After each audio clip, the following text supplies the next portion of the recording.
Aku berlindung kepada Allah dari godaan setan yang terkutuk.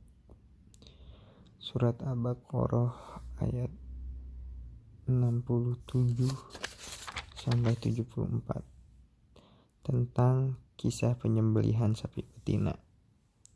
Surat ini dinamai surat Al-Baqarah sapi betina karena mengandung kisah penyembelihan sapi. Ayat 67. Dan ingatlah ketika Musa berkata kepada kaumnya, sungguhnya Allah menyuruh kamu menyembelih seekor sapi betina. Mereka berkata, apakah kamu hendak menjadikan kami buah ejekan? Hikmah Allah menyuruh menyembelih sapi ialah supaya hilang rasa penghormatan mereka kepada sapi yang pernah mereka sembah. Musa menjawab, aku berlindung kepada Allah agar tidak menjadi salah seorang dari orang-orang yang jahil. Ayat 68. Mereka menjawab, mohonkanlah kepada Tuhanmu untuk kami agar dia menerangkan kepada kami, sapi betina apakah itu? Musa menjawab, sungguhnya Allah berfirman bahwa sapi betina itu adalah sapi betina yang tidak tua dan tidak muda, pertengahan antara itu. Maka kerjakanlah apa yang diperintahkan kepadamu. Ayat 69. Mereka berkata, mohonkanlah kepada Tuhanmu untuk kami agar dia menerangkan kepada kami apa warnanya. Musa menjawab, sungguhnya Allah berfirman bahwa sapi betina itu adalah sapi betina yang kuning tua warnanya, lagi menyenangkan orang-orang yang memandangnya. Ayat 70. Mereka berkata, mohonkanlah kepada Tuhanmu untuk kami agar dia menerangkan kepada kami bagaimana hakikat sapi betina itu. Karena sungguhnya sapi itu masih samar bagi kami dan sungguhnya kami insya Allah akan mendapat petunjuk untuk memperoleh sapi itu. Ayat 71.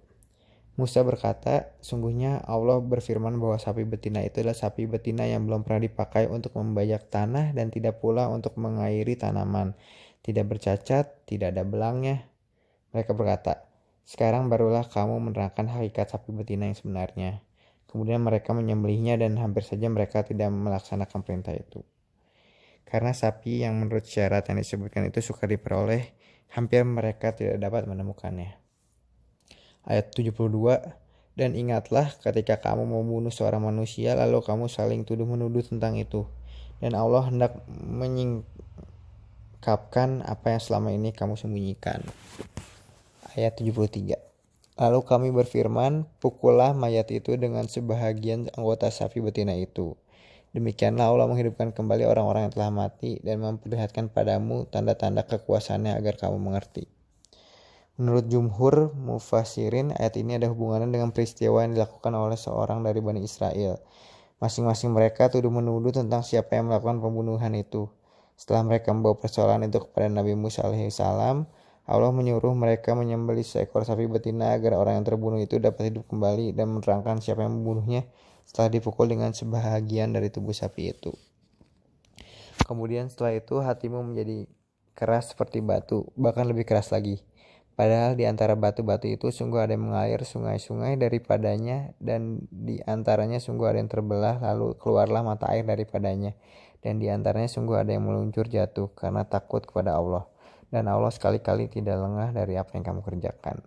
Maha benar Allah dengan segala firman-Nya.